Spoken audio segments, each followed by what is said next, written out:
Hi everyone, welcome to my channel. आज मैं आप लोगों के साथ शेयर करने वाली हूँ तेकू कॉन्सर्ट। तो चलिए इस कहानी को शुरू करती हूँ।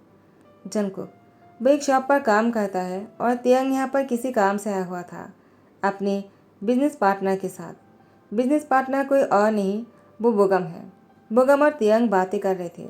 जंगकुक वो यहाँ पर कॉफ़ी सर्व करने आ जाते हैं। जंगकुक जब कॉफ़ी को सर्व कर रहा था, तियांग को देखकर जंगकुक की नज़रें नहीं हट रहे थे और उसके हाथ से कॉफ़ी तियांग के कपड़ों में गिर जाते हैं। तियांग ने कहा, देख कर नहीं कर सकते हो क्या तुम? यहाँ पर तुम्हें काम पर किसने रखा है? तियांग बहुत ही गुस्से में कह रहा था। तियांग बहुत ही खड़ूस और गुस्से वाला इंसान है। यहाँ की मैनेजर जीना जाता है, कहते हैं क्या हुआ सर? तियांग ने कहा, स्टव रखने से पहले सोच समझ कर नहीं रख सकते हो क्या? देखो उसने क्या किया है मेरे साथ। उसने मेरे कपड़े को ख़राब कर दिया। ये कितना महंगा है, क्या पता भी है तुम्हें? तुम कभी भी इसकी भरपाई नहीं कर सकते हो। जंको ने कहा, आई एम सॉरी। जंको की आंखों पर आंसू आ जाते हैं। जंको ने कहा, मैं इसकी कीमत चुकाने के लिए मुझे जो भी करना होगा मैं करूँगा। तियांग ने कहा, तो मेरे घर पर मेरी सर्वेंट बन जाओगे क्या? पूरी लाइफ तुम्हें मेरे घर पर काम करना होगा, तब भी इसकी कर्ज नहीं उतर पाओगी तुम। जंको ने कहा, ठीक है, मैं पूरी लाइफ आपके घर पर नौकर बनकर काम करूँगा। तब तो ठीक है ना? तियांग ने कहा, तब भी तुम इसकी कर्ज नहीं उतार पाओगे। बोगम ने कहा, तियांग ज़्यादा कर रहे हो तुम। आखिर तुम इतने गुस्से में क्यों हो? तियांग, मैं मानता हूँ हमारी मीटिंग में कुछ गड़बड़ हो गया है। क्या तुम उसी की गुस्सा इस इनोसेंट बॉय पर निकल रहे हो? देखो, उसने अपनी गलती मान लिया है, अब बस भी करो। तियांग ने कहा, बोगम तुम चुप रहो। तुमसे जो गलती हुआ है ना, उसकी भरपाई कौन कर सकता है बताओ मुझे? और तुम मुझे कह रहे हो मैं उसके साथ बुरा कर रहा हूँ? उसने भी तुम्हारी तरह ही गलती किया है। तुम्हें तो वो सही लगेगा ही ना बोगम। उसके बाद तियांग यहाँ से गुस्से में चला गया। बोगम ने कहा, देखो मैं नहीं जानता हूँ कि तुम्हारा नाम क्या है। मैं तियांग की तरफ से तुमसे माफ़ी मांगता हूँ। वो ऐसा बिल्कुल नहीं है, लेकिन जब भी वो गुस्से में आ जाते हैं ना, उसको होश नहीं रहता है। वो तो मुझे भी नहीं छोड़ा, देखा ना तुमने? बोगम ने जंको की बालों में सहलाया और उसको दिलासा देते हुए कहा, तुम्हें कुछ नहीं होगा, मैं गारंटी लेता हूँ। मैं तुम्हारी साइड लूँगा, ठीक है? तुम बिल्कुल परेशान मत होना, मैं उसे संभाल लूँगा। जैसे इसकी गुस्सा ठंडा हो जाएगा ना, वो सब कुछ भूल जाएगा। वो दिल के बहुत अच्छे हैं। जंको उसकी आंखों में से अभी भी आंसू बह रहे थे। जिन ने कहा, अब तो तुमने सुन लिया है ना, वो बहुत ही अमीर है, वो सब कुछ संभाल लेगा और वो उन्हें जानता भी है। तुम रोना बंद करो, तुम्हारी कोई गलती नहीं है, तुम्हारा ध्यान नहीं रहा होगा। जंको वैसे तुम इतने रो क्यों रहे हो?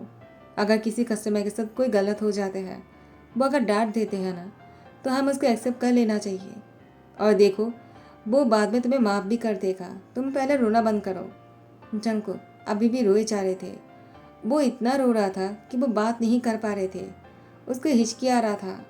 जिन जंको की पीठ पर सहलाने लगा और आर्यन पानी लेकर आ जाता है। जिन के हस्बैंड आर्यन, वो इस जगह की ओनर है। आर्यन ने कहा, जिन क्या हुआ? जंको ऐसे क्यों रो रहा है? आर्यन जंको का अपने छोटे भाई की तरह देखता है और अपनी सन की तरह भी, क्योंकि आर्यन और जिन की कोई औलाद नहीं है। आर्यन और जिन की शादी के 10 साल हो गए हैं, लेकिन अभी तक वो दोनों पेरेंट्स नहीं बन पाए। और यहाँ पर जिन ने कहा, आर्यन मैं तुम्हें क्या बताऊँ? सब कुछ बताने के बाद आर्यन ने कहा, ठीक है, मैं उसकी जितनी भी भरपाई देना पड़ेगा मैं दूंगा। तुम रोना बंद करो, मैं हूँ तुम्हारे साथ। जिन ने कहा, आर्यन ये तुम क्या कह रहे हो? उसकी वो सूट बहुत ही महंगा है। आर्यन ने कहा, तो क्या हुआ, वो एक सूट ही तो है, उसको क्लीन करने से वो ठीक हो जाएगा। जिन ने कहा, नहीं हो सकता है, वो सूट बहुत ही महंगा है और कॉफ़ी गिरने के बाद उसको अगर क्लीन भी करेंगे ना, तभी पहले की तरह नहीं हो पाएगा। तारिन ने कहा, ऐसे सूट बनवाने की ज़रूरत ही क्या है? जिन ने कहा, अरे माँ बस भी करो, मैं पहले से परेशान हूँ, जंको को संभाल नहीं पा रहा और अब तुम शुरू हो गए हो, तुम मुझे और पागल कर दोगे। और जैसे ही टाइम बीत जाते हैं, जंको वो किसी बड़े रूम को क्लीन कर रहा था। वो रूम किसी और का नहीं, कीमतियों का है। तियांग वो जैसे कमरे में आ जाता है, जंको के हाथ पैर कांपने लग जाते हैं। तियांग जंको के नज़दीक आने लगा तो जंको पीछे जाने लगा। ऐसा करते जंको के पैर किसी चीज़ में टकरा जाते हैं और जंको बेड पर गिर जाते हैं। तियांग जंको के ऊपर आ जाता है और दोनों हाथों से उसको कवर कर लेते हैं। जंको के हाथ भी तेज हो गया और वो डर जाने की वजह से अपनी आंखें बंद कर लेता है। जैसे उसने अपनी आंखें बंद कर लिया, उसके बाद जंको ने देखा कि तियांग वो उसके साथ कुछ नहीं कर रहा। तो जंको आधे घंटे बाद अपने आईज ओपन किया। उसके बाद उसने देखा तियांग उसके ऊपर नहीं है। तियांग यहाँ से चला गया था। जंकुक जल्दी से उठ जाते हैं। उसने बेड को अच्छी तरह से ठीक कर दिया और वो रूम से बाहर जाने लगा। जैसे वो बाहर जाने लगी, तियांग ने जंकुक की हाथ पकड़कर अंदर खींच लिया और दरवाज़ा बंद कर दिया। जंकुक, वो अचानक तियांग को अपनी इतनी नज़दीक आते हुए देखकर फिर से शॉक हो जाते हैं और डर भी जाते हैं। जंकुक ने कहा, प्लीज़ मुझे माफ़ कर दीजिए। तियांग ने कहा, बस करो, और कितनी बार माफ़ी मांगोगे? मैं तुमसे कुछ कहना चाहता हूँ। उस दिन मैंने कुछ ज़्यादा ही कर लिया, किसी और के गुस्से को तुम पर उठाने लगा। तियांग की बात सुनकर जंकुक ने कहा, लेकिन सॉरी तो मुझे कहना चाहिए, आपको नहीं। उस दिन मुझसे ही गलती हो गया था, मेरा ध्यान नहीं था। तियांग ने कहा, वैसे तुम्हारा ध्यान कहाँ था? जंकुक, वो बहुत ही हड़बड़ा जाता है। तियांग ने कहा, क्या हुआ, तुम बोलते क्यों नहीं, तुम्हारा ध्यान कहाँ था? जंकुक ने कहा, मैं बता नहीं सकता हूँ। तियांग ने कहा, तुम क्यों नहीं बता सकते हो? अगर अभी तुमने नहीं बताया ना, मैं तुम्हें पनिश करने वाला हूँ। ऐसे कहते ही तियांग जंकुक के और नज़दीक आ जाते हैं और उसको दीवार के साथ कस के पकड़ लिया। जंकुक ने कहा, वो मैं आपको कहता हूँ, मुझे इतने हैंडसम इससे पहले कभी नहीं देखा, तो इसीलिए मेरे हाथों से कॉफ़ी गिर गया। वो मेरा ध्यान नहीं था, इसीलिए आई एम सॉरी। तियांग ने कहा, क्या तुम किसकी बात कर रहे हो? कहीं तुम्हें बोगम तो पसंद नहीं आ गया ना? क्योंकि मैं देख रहा था तुम बोगम को घूरे जा रहे थे और मुझे इसीलिए गुस्सा आ गया था। जंकुक ने कहा, आपको गलतफहमी हो रहा है, मैं उनको नहीं, मैं आपको घूर रहा था। तियांग के होठों पर स्मेल आ जाता है। तियांग ने जानबूझकर बोगम का नाम लिया। जंकुक ने अपनी टांग पर बाइट करते कहा, वो मैंने गलती से कह दिया, मुझे अभी चलना चाहिए। तियांग जंकुक को खींचकर बेड पर लेकर आ जाता है और उसे बहुत ही ज़्यादा प्यार से किस करने लग जाता है। जंकुक ने भी तियांग को रोकना चाहा, लेकिन वो भी ये सब कुछ सपना समझकर तियांग को रोक नहीं पा रहे थे। उसे सब कुछ सपना लग रहा था। वो कभी इसको सच नहीं मान सकता है क्योंकि तियांग उसे किस कर रहा है। जंकुक तो इसको सपने में भी नहीं सोच सकता है। तियांग उसकी औकात के बाहर है। जंकुक को यही लगता है। अब तियांग जब जंकुक को किस कर रहे थे, जंकुक को बहुत ही अच्छा लग रहा था। जंकुक अपने सपनों में खो जाता है और इसी के अंदर तियांग जंकुक के साथ बहुत ही खुलूस हो रहे थे।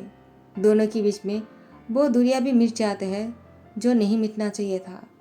जंकुक तियांग के घर पर ही रहता है और तियांग की फैमिली के लिए खाना बनाता है। तियांग की फैमिली सब लोग साथ में मिलकर डिनर कर रहा था। तियांग की डैड ने कहा, तियांग तुम्हारी दादी माँ चाहता है कि तुम शादी कर लो। जंकुक ब्लश करने लग जाता है। उसे लगा शायद तियांग की शादी उससे होने वाला है, लेकिन दादी माँ ने कहा, तियांग मैंने तुम्हारे लिए बहुत ही अच्छा लाइफ पार्टनर चुना है और तुम उसे जानती भी हो, तुम्हारे सोलमेट जिमिन। कैसा रहेगा? तियांग ने कहा, जिमिन, क्या वो वापस आ गए हैं? तो उसकी दादी माँ ने कहा, वो वापस आ गए हैं और वो तुमसे शादी करने के लिए बिल्कुल तैयार है। तियांग ने कहा, जिमिन, मैं तुमसे मिलने के लिए बेसब्री से इंतज़ार कर रहा हूँ। कितने साल हो गए कि हम नहीं मिले। तियांग वो शादी की बातों पर ध्यान नहीं दे रहे थे, वो बस जिमिन से मिलना चाह रहा था। जिमिन और वो बचपन से एक ही साथ में बड़े हुए हैं। दोनों बहुत ही अच्छे दोस्त हैं और सोलमेट भी है। 7 साल बाद अब तियांग और जिमिन मिलने वाले हैं। तो तियांग की मम ने कहा, जिमिन के आते ही तुम दोनों की एंगेजमेंट कर देंगे। तियांग ने कहा, मम शादी की बात को आप छोड़ भी दीजिए, जब जिमिन आएगा तब देखा जाएगा। वैसे अब मुझे बहुत भूख लगी है, मुझे खाना खाने दो। तियांग की मम ने कहा, यहीं पर ही तो सारी बातें हो गए हैं, लेकिन कुछ बातें भी है जो और हमें करना है, तो डिनर करके सोफे में आकर बैठ जाना, अपने कमरे में मत चले जाना, ठीक है? तियांग ने कहा, ठीक है। जैसे डिनर हो जाता है, जंकुक वो सब कुछ यहाँ से लेकर किचन में जा रहे थे उसको वॉश करने के लिए। जंकुक की आंखों पर आंसू थे और तियांग वो हॉल की सोफे में बैठ जाते हैं क्योंकि सब लोग बातें करने वाले हैं। जंकुक जब सारी चीज़ों को क्लीन कर रहा था और यहाँ से लेकर जा रहे थे, जंकुक सारी बातों को सुन रहे थे। तियांग की मम ने कहा, वहीं पर खड़े होकर हमारी बातें मत सुना करो, हमारे लिए कॉफ़ी बनाकर लेकर आ जाओ, हमें कॉफ़ी पीना है। तियांग तुम्हें क्या चाहिए? तियांग ने कहा, मुझे भी कॉफ़ी चाहिए। जंकुक जैसे ही कॉफ़ी बनाकर लेकर आ जाता है, कॉफ़ी सबको सर्व कर रहा था, तो तियांग भी जंकुक के हाथ से कॉफ़ी लेता है। जंकुक के हाथ काँप रहे थे। तियांग ने कहा, क्या हुआ, तुम ठीक तो हो ना? जंकुक ने कहा, मैं ठीक हूँ, और यहाँ से चले जाते हैं। तियांग की मम ने कहा, तियांग अब उसकी ध्यान रखना बंद करो, वो इस घर की सर्वेंट है, तुम्हें उस पर नहीं, तुम्हें जिमिन पर फोकस करना चाहिए। जिमिन के आते ही तुम दोनों की एंगेजमेंट कर देंगे और हाथों हाथ शादी भी करवा देंगे। तियांग ने कुछ भी नहीं कहा। जंकुक की आंखों में आंसू आ जाते हैं। एक हफ्ते बाद जैसे जिमिन आ जाते हैं, जिमिन तियांग के घर पर आया हुआ था और जिमिन के लिए तियांग की मॉम ने खाना लेकर आने के लिए कहा, और ख़ास करके कॉफ़ी। जैसे जंको कॉफ़ी और खाना लेकर आ जाते हैं, तियांग की मॉम ने कहा, जिमिन को कॉफ़ी दो। जिमिन जंकुक के हाथ से कॉफ़ी लेता है। जंकुक जिमिन को कॉफ़ी देने के बाद यहाँ से जाने ही लगा। जिमिन ने कहा, सुनो नौकर, क्या तुम मेरे लिए एक गिलास पानी लेकर आ सकते हो क्या? जिमिन की मुँह से ऐसी बात सुनकर जंकुक को बहुत बुरा लगा। तियांग सामने बैठा हुआ था, लेकिन तियांग ने भी कुछ नहीं कहा। जंकुक वो रोते हुए किचन में चले गए और पानी लेकर आने वाले थे। तियांग ने जिमिन से कहा, जिमिन वो कोई नौकर नहीं है, तुम उसे इस तरह से नहीं कहना चाहिए। जिमिन ने कहा, वो नौकर नहीं है तो वो इस घर के काम क्यों कर रहे हैं? तियांग तुम ऐसे क्या बुलाओ, मुझे लगा वो नौकर होगा। तियांग ने कहा, जिमिन तुम मेरे सोलमेट हो और मैं जानता हूँ तुम बहुत अच्छे हो, तो तुम इस तरह से उसको नौकर नहीं कहना चाहिए। वो इस घर में क्या है तुम्हें बाद में पता चल जाएगा। जिमिन ने कहा, तियांग तुम कहना क्या चाहते हो? तियांग ने कहा, जिमिन मुझे तुम्हें कुछ कहना है। जिमिन ने कहा, तियांग तुम्हें मुझे क्या कहना है तुम कह सकते हो, वैसे हम दोनों सोलमेट हैं, उसके बाद अगर शादी होगा देखा जाएगा, लेकिन पहले हम बहुत अच्छे दोस्त भी तो है ना। तियांग ने कहा, इसलिए तुम मुझे बहुत पसंद हो और मैं इसलिए तुमसे सब कुछ क्लियरली कहना चाहता हूँ, मुझे जंकुक पसंद है। हाँ, मैंने कभी उसे शादी करने के बारे में नहीं सोचा है, लेकिन अब लगता है मुझे उससे शादी कर लेना चाहिए, क्योंकि जब तक मैं उससे शादी नहीं करूँगा मैं उससे कोई नाम नहीं दे पाऊँगा, और इसी तरह से सब लोग उसको नौकर समझेंगे और नौकर बोलता रहेगा, जो मुझे बिल्कुल पसंद नहीं आ रहा। मुझे पहले ही सबको बता देना चाहिए था कि मुझे जंकुक पसंद है, मुझसे ही गलती हो गई है। जंकुक वो जैसे पानी लेकर आ जाते हैं, तियांग जाकर जंकुक के हाथ से पानी की गिलास लेकर जिमिन को देता है। जिमिन ने कहा, तियांग मुझे लगता है तुम उसको बहुत चाहते हो। जंकुक जिमिन को देखे जा रहे थे, आखिर वो ऐसा क्यों कह रहा है? तियांग जंकुक की हाथ पकड़ते कहा, जिमिन तुमने बिल्कुल सही कहा, मुझे जंकुक बहुत पसंद है। जिमिन ने कहा, जंकुक तुम शौक हो रहे हो ना कि तियांग ऐसा क्यों कह रहा है? तियांग ने मुझे सब कुछ बता दिया। आई एम सॉरी, मुझे तुम्हें नौकर नहीं कहना चाहिए था, मुझे माफ़ कर दो। मुझे अगर पता होता है कि तियांग तुमसे प्यार करता है और तुम कोई नौकर नहीं हो तो मैं ऐसा कभी नहीं कहता। मुझे बुरा मत समझना, मैं किसी की लाइफ में बैम नहीं बनना चाहता हूँ। मैं तियांग की सोलमेट था और हमेशा रहूँगा। हम दोनों बहुत अच्छे दोस्त हैं। वो तो शादी के बाद हम दोनों की फैमिली ने किया था, हमने नहीं। लेकिन हाँ, तियांग से गलती हुआ है। जब उसकी पेरेंट्स ने उसको शादी के बारे में कहा तो उसको पहले ही कह देना चाहिए था, तो ऐसी गलतफहमी नहीं होता। I am sorry Junko. Junko ने कहा, ये सब कुछ क्या हो रहा है, आप ये क्या बोल रहे हो? तियांग ने कहा, जंको मैं तुमसे कुछ कहना चाहता हूँ। तियांग अचानक जंको के सामने घुटने टेक कर बैठ जाते हैं। जंको ने कहा, ये आप क्या कर रहे हो, प्लीज़ खड़े हो जाओ। आपको ऐसा नहीं करना चाहिए, प्लीज़ आपके पेरेंट्स अगर देखेंगे तो क्या सोचेंगे? तियांग ने कहा, जो भी सोचना है सोचने दो, आज मैं खुद को नहीं रोक सकता हूँ। जंकुक तुम मुझे बहुत पसंद हो, मैंने सोचा नहीं था कि मैं तुमसे शादी के लिए पूछूंगा। मुझे पहले लगा मैं बस तुम्हारे साथ ऐसे ही टाइम पास कर रहा हूँ, लेकिन बाद में मुझे यकीन हुआ मैं बस टाइम पास नहीं कर रहा हूँ। मैं सच में तुम्हें बहुत चाहता हूँ। जब भी कोई तुम्हें इंसल्ट करता है ना, मुझे बहुत बुरा लगता है। मैं पहले किसी को कुछ कहता नहीं था, लेकिन डे बाई डे मुझे पता चल रहा था कि मैं तुम्हें कितना चाहता हूँ। Jungkook Jungkook do you marry me? क्या तुम मेरे से शादी करके बुरा होना चाहते हो? मैं तुम्हें यकीन दिलवाता हूँ, आज के बाद तुम्हें कोई नीचा नहीं दिखाएगा। जंको ने कहा, लेकिन ये नहीं हो सकता है, आप और मैं कभी शादी नहीं कर सकते हैं। तो तियांग के पेरेंट्स ने कहा, क्यों नहीं कर सकते हो? अगर मेरे बेटे को तुम पसंद हो तो तुम्हें तियांग से शादी कर लेना चाहिए। तुम्हारी हिम्मत भी कैसे ही तियांग को मना करने की? तो फिर जंको उस जगह पर आ जाते जहाँ पर जंको पहले काम किया करता था।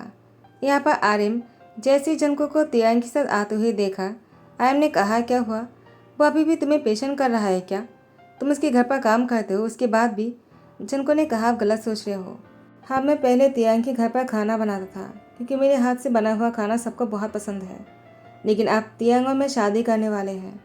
तियांग मुझसे शादी करना चाहता है, उसने मुझसे शादी के लिए प्रपोज किया है। जीन और आर्यन बहुत ज़्यादा खुश हो जाते हैं।